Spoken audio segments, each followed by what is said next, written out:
मैं कार्तिकेय शर्मा राजस्थान प्रांत से। मैं वाणी का राजदूत हूं, सच पर मरने वाला हूं। अरे डाकू को डाकू कहने की हिम्मत रखने वाला हूं। मेरी कलम वचन देती है अंधियारों से लड़ने की और राजमहल के राज मुकुट से तनकर आगे बढ़ने की। युग की सुषुप्त शिराओं में सणित ज्वाला भरती है और वह समाज मर जाता है जिसकी युवा शक्ति डरती है, जिसकी युवा शक्ति डरती है। सर्वप्रथम मां वीणाधारिणी को नमन। सम्मानित मंच, न्याय प्रिय निर्णायक गण, श्रुति श्रोतागण एवं मेरे प्यारे युवा साथियों, आज की इस प्रतियोगिता का विषय युवा, आत्मनिर्भर भारत और स्टार्टअप इंडिया। मैं इसे 3 अलग अलग श्रेणियों में बात करने जा रहा हूं। सबसे पहले बात करूंगा युवा से।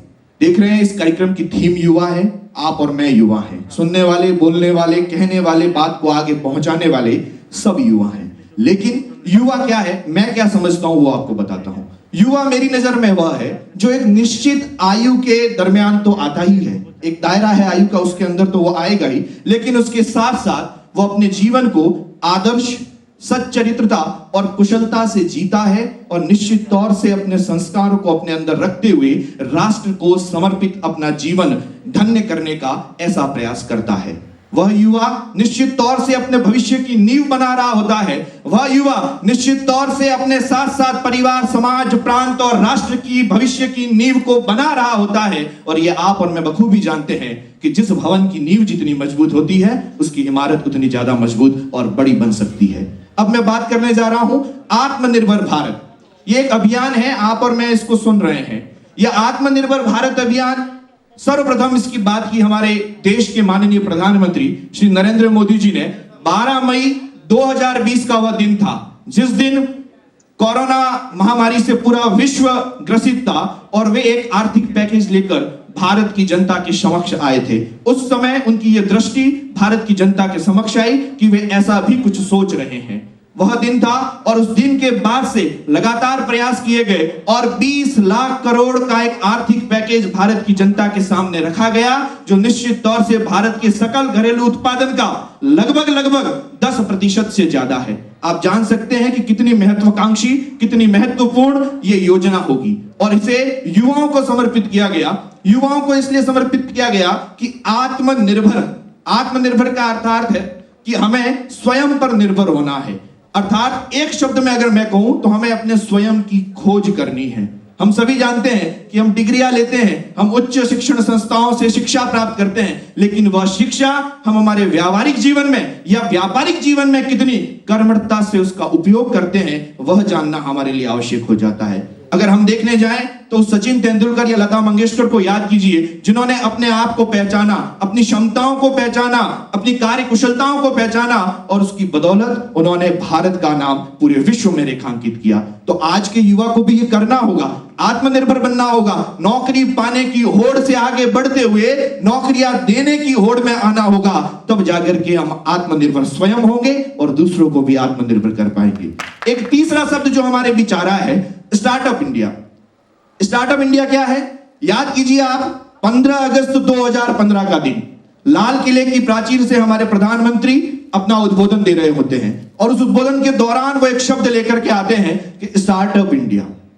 अब ये क्या उन्होंने उसे बताया, लेकिन उसकी विधिवत शुभारंभ हुई एक दिन और याद कीजिए 16 जनवरी 2016। स्थान था दिल्ली का विज्ञान भवन और हमारे तत्कालीन प्रधानमंत्री और साथ में तत्कालीन वित्त मंत्री स्वर्गीय अरुण जी जेटली बहुत सारे प्रभावी जनों के साथ में बैठ करके इस योजना की लॉन्चिंग करते हैं। उसमें क्या है मैं आपको मोटे मोटे तौर पर बताने जाऊं तो स्टार्टअप इंडिया में यह था कि भारत के युवाओं को स्टार्टअप करने के लिए एक नई ऊर्जा, नई चेतना, नया संप्रेषण प्रदान करना।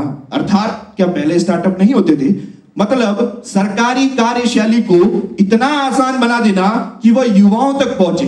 युवा अपना स्टार्टअप करना चाहे, कोई नया इनोवेशन लेकर आए, कोई नई डिजाइन लेकर के आए और उस पर आकर के वो अपनी बात को रखें, अपने विचारों को रखें और उसको आधार बना करके वो उस पर कार्य करें। लेकिन ये कैसे संभव होगा? आप और हम जानते हैं कि भारत की सरकारी कार्यशैली इतनी ज्यादा जटिल होती जा रही है कि उसमें युवा आना नहीं चाहते। इसलिए कुछ उन्होंने इसमें बदलाव किए, जैसे एक स्व प्रमाणिकता। अर्थात आप अपने उद्योग के लिए अपने जितने भी डॉक्यूमेंट्स हैं उसको स्व प्रमाणित कर सकते हैं। इसके साथ साथ कर में छूट, अनुभव में फायदा दिया है और एक सरकारी टेंडर लेने के लिए जो बयाना जमा कराना होता है उसकी प्रोसेस को भी उन्होंने सरल किया है। यह था स्टार्टअप इंडिया। अब मैं आपसे एक बात करूं, भारत के उन युवा को याद कीजिए जो युवाओं के आदर्श हैं स्वामी विवेकानंद जी। जब वे विदेश में जाते हैं और जाकर के सबसे पहला शब्द उनके मुंह से निकलता है कि मेरे प्यारे भाइयों और बहनों, तो निश्चित तौर से पूरा सभागार, वो धर्म संसद तालियों की गूंज से गूंज उठती है, क्योंकि उन्होंने गर्व किया अपनी संस्कृति पर, अपना पहनावा नहीं छोड़ा, अपने संस्कार नहीं छोड़े, अपनी भाषा नहीं छोड़ी और आत्मनिर्भर बनकर के दिखाया कि हाँ भारत भी कुछ है। हम क्यों दूसरों के संस्कार अपनाएं, हम क्यों दूसरों की भाषा अपनाएं, हम ऐसा काम करें कि दुनिया को हमारी भाषा समझने की आवश्यकता होने लगे, तब जाकर के युवा आत्मनिर्भर होगा, स्टार्टअप इंडिया होगा और हम जाकर के हमारी बात को आगे तक पहुंचा पाएंगे। एक बहुत सुंदर पंक्तियों से मैं आपको बताना चाहता हूं कि हिंदुस्तान क्या था और क्या हो रहा है, कि वृद्ध भारत विश्व भर को ज्ञान सिखलाता रहा और ज्ञान का, विज्ञान का सन्मार्ग दिखलाता रहा। अरे जर्मनी, इंग्लैंड, इटली, फ्रांस और बुल्गारिया, फ्रेंच, स्वीडन, नॉर्वे भी सीख कर जाता रहा और धूम जिसकी मच रही है आज इस संसार में, वह देश अमेरिका भी हमारा शिष्य कहलाता रहा, वह देश अमेरिका भी हमारा शिष्य कहलाता रहा। एक बहुत छोटे से उदाहरण से आपको बताऊं कि आत्मनिर्भर कैसे हो पाएंगे। एक कक्षा में अध्यापक जी आते हैं, एक फटा नक्शा देते हैं और उसे बच्चों से कहते हैं कि इसे जोड़ करके लाओ। आप और मेरे जैसे बच्चे खूब प्रयत्न करते हैं लेकिन वो नक्शा नहीं जुड़ता। लेकिन एक बच्चा उसमें से आता है, वो नक्शे को जोड़ कर लाता है। अध्यापक जी हैरान कि ये तूने कैसे कर दिया। जब उसने जवाब दिया कि इस नक्शे के पीछे एक मानव बना था, मैंने तो मानव के अंगों को जोड़ा, ये मेरा भारत बन गया।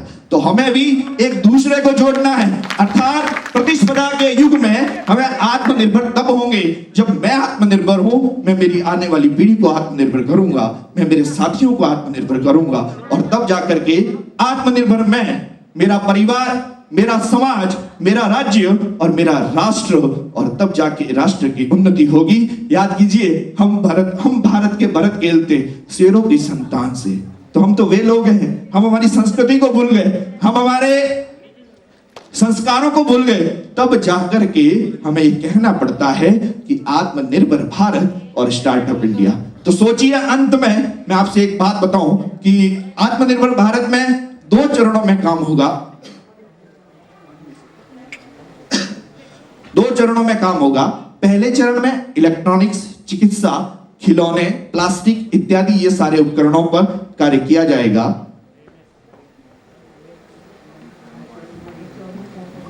और दूसरे चरण में जाकर के हम स्टील, फार्मा कंपनियां, रत्न एवं आभूषण, इन क्षेत्रों पर कार्य करेंगे।